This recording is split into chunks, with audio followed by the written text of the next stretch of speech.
This is Eagle Owl, and today I will be talking about Jordan Davis. Yes, he will take a leap eventually. Also, we got to talk about our new signees, or the rookies are signed, I should say. Not all of them, but most of them are signed. Lastly, I think Howie is going to make another move, and I will tell you why. But let's get straight into it. All right, so let's just hop straight into it. Let's talk about Jordan Davis, man. Jordan Davis has been the hot topic. He's the hot topic because you look at Fletcher Cox, right? He is gone. Fletcher Cox is gone. What that lets you know is that this is Jordan Davis and Jalen Carter's team. Well, I believe Milton Williams should be in the mix, but those two are the guys.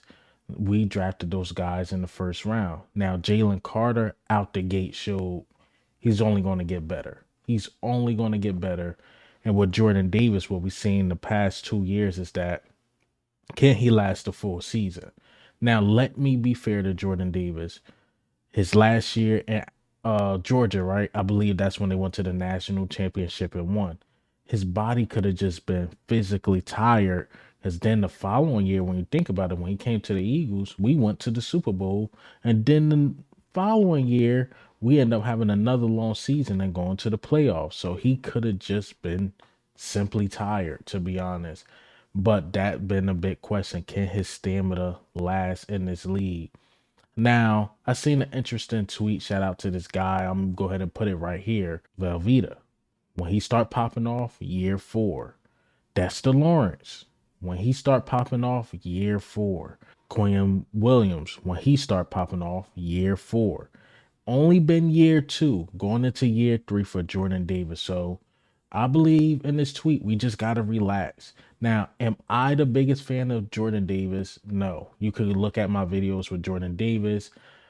I always say I believe Milton Williams is better, but that don't mean that I don't think Jordan Davis is good.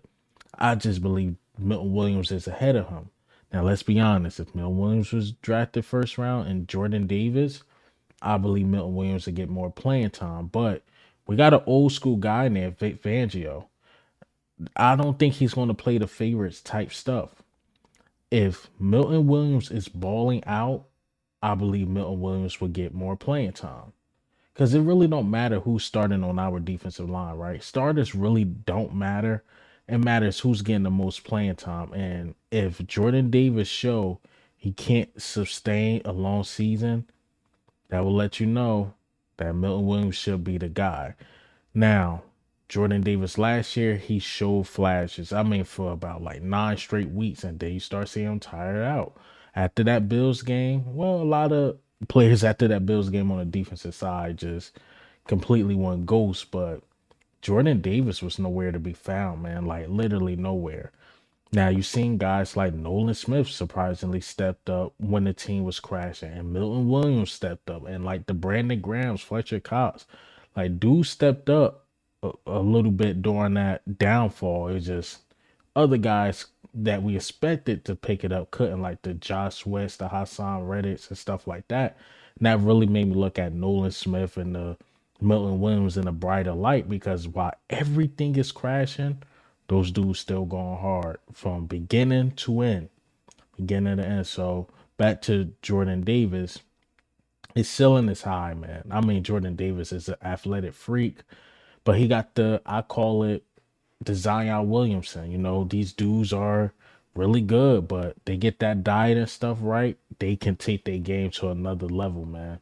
I believe Jordan Davis, I think his diet will be right, especially playing with a guy like Vic Fangio. His diet's going to be right and he's going to be ready to play. So even after this year, will he be at the top of his game? No, but I do believe he will take a leap. But that year four, year five is something to really watch with Jordan Davis. Again, everybody's not a Jalen Carter. Just come out of college and just dominate. No, that's not Jordan Davis. And I just honestly think Jordan Davis will play out his max potential under Vic Fangio, not just because of the coach, because of the scheme as well. So it'd be interesting how we use him. All right. All right. So let's get into the next topic. So some of our rookies are signed. Jalen Hunt is signed. Will Shipley is signed. Anaya Smith is signed.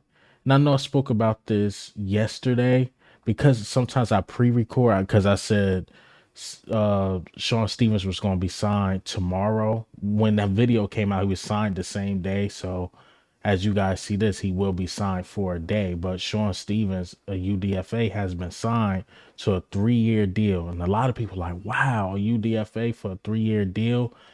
That's like what we have to do because you got to think Devin Allen, remember him, the return specialist that never got a shot, was signed to a 3-year deal. That's what happens when you sign these UDFAs. It's usually under a 3-year deal. But again, my thing about him still stands.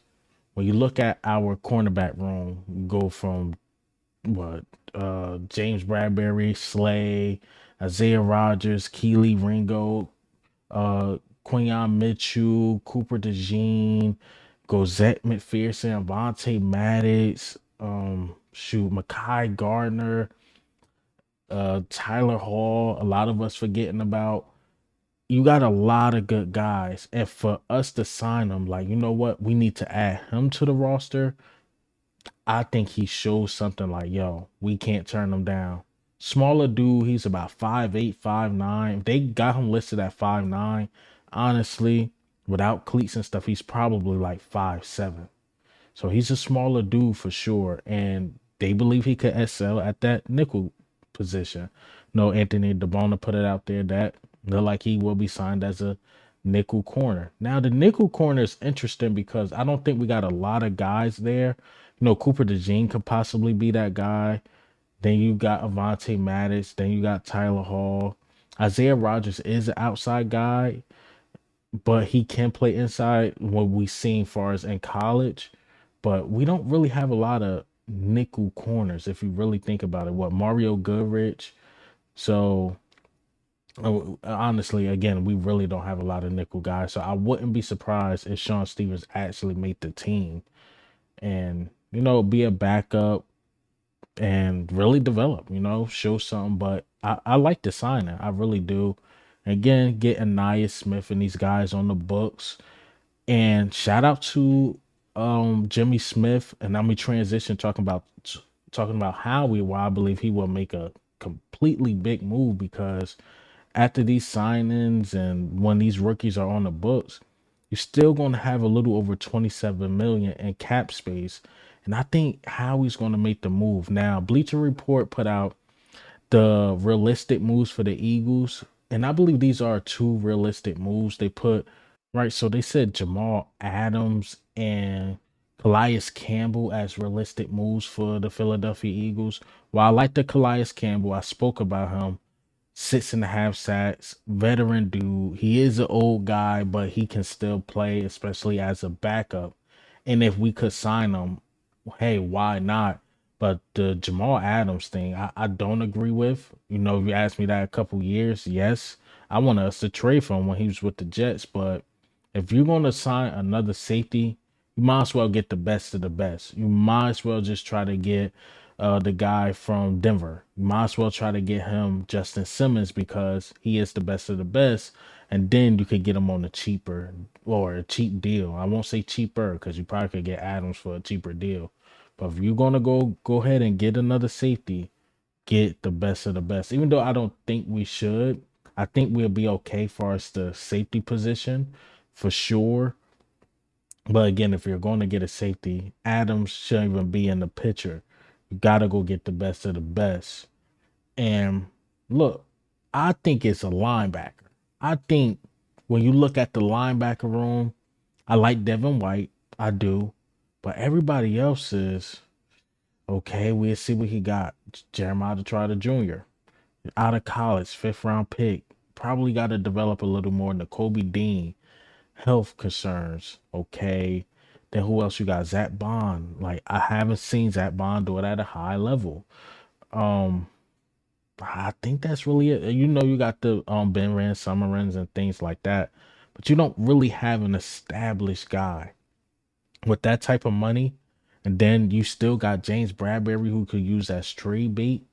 and maybe a late round pick, maybe you can really get a linebacker on this team that could really pair with Devin White. Now, I got a feeling they're going to try to give Nakobe Dean another shot. And my thing is, it's just something about this year, and this might sound a little harsh, but I don't got time for the development thing. I really don't. You got to get guys out there that can really, really play, because when you look at the Eagles, there's hardly any weakness, but if a team is really going to attack us, they're going to attack the linebacker position. Just looking at the roster today, we all know Howie, the roster ain't done until the trade deadline is over. I still believe we should go get another linebacker, especially with all that money we got left. Then honestly, you probably could get a linebacker and still sign Calais Campbell to a cheap deal. But safety position, I honestly believe we should leave alone. Let it play out. I think Reed Blankenship, CJ Gardner Johnson, then you have Sidney Brown coming back. Then you'll have an emergency, well, not really emergency, but you'll have a Cooper DeJean. Like, you're pretty good unless something drastic happened and you believe we should sign one of these vet dudes. Because now, if you sign the Justin Simmons, you're possibly taking away reps from one of the young guys. Is it going to be Sidney Brown, Cooper DeJean? Is it going to be Reed Blankenship? You're going to take reps from somebody, because Justin Simmons is not a bench player. It's just not happening. Even Jamal Adams, if you sign him, he's going to take snaps away from somebody. Whereas though I think it'd be unfair, because you got the young guys you drafted, you basically redshirting them another year. Got to see what they got. The only position I believe, like, forget that development stuff, go get somebody that's that linebacker position, because we've been getting punched in the mouth for a minute in that linebacker position. Soon as TJ Edwards develop, we get rid of him. So I don't get this team when it comes to linebackers, but hopefully Howie makes a move. Hey man, what do you think? How do you feel about the news today? Howie, will he make another big move? Jordan Davis, will he take that leap? How do we feel about the rookie signees? But this is Eagle Owl. I'm out.